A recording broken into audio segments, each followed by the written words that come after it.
Hi and welcome back.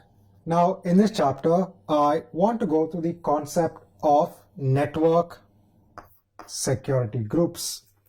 So network security groups is used to filter the inbound and the outbound traffic that is flowing onto your virtual machine.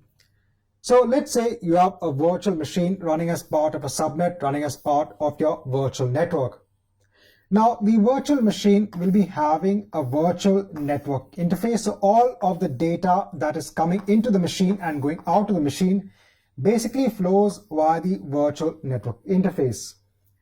Now, let's say that me on my particular machine, I am trying to access via the internet my virtual machine, and the traffic goes via the virtual network interface. Now, if I want to access the virtual machine from my machine, one way is to ensure that I have a public IP address. So these are all pure basic networking aspects. Now, by default, you will get an additional resource that is known as a network security group that is attached onto the network interface that is part of the virtual machine. This network security groups has rules in place to restrict the inbound and the outbound traffic. So the network security group is like having a basic network firewall in place.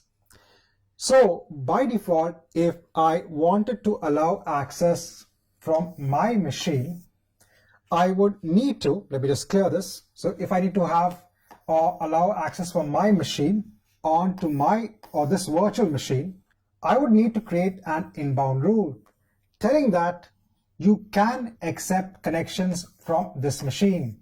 So when I'm making a request, this is an inbound request onto the virtual machine. So for that, I have to create an inbound rule. When you create rules, you have different aspects as the priority, what is the port number, what is the protocol, what is the source and destination. So let's say that I am remote desktop. This is basically a Windows machine, and I want to log into the machine. So it uses the RDP protocol. Now the port number for the RDP protocol is 3389.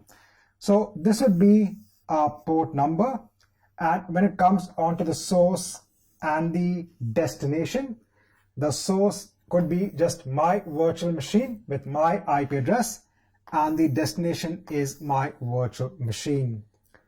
You can also create outbound rules. So when a request is initiated from the virtual machine onto the internet, you can actually have an outbound rule also in place.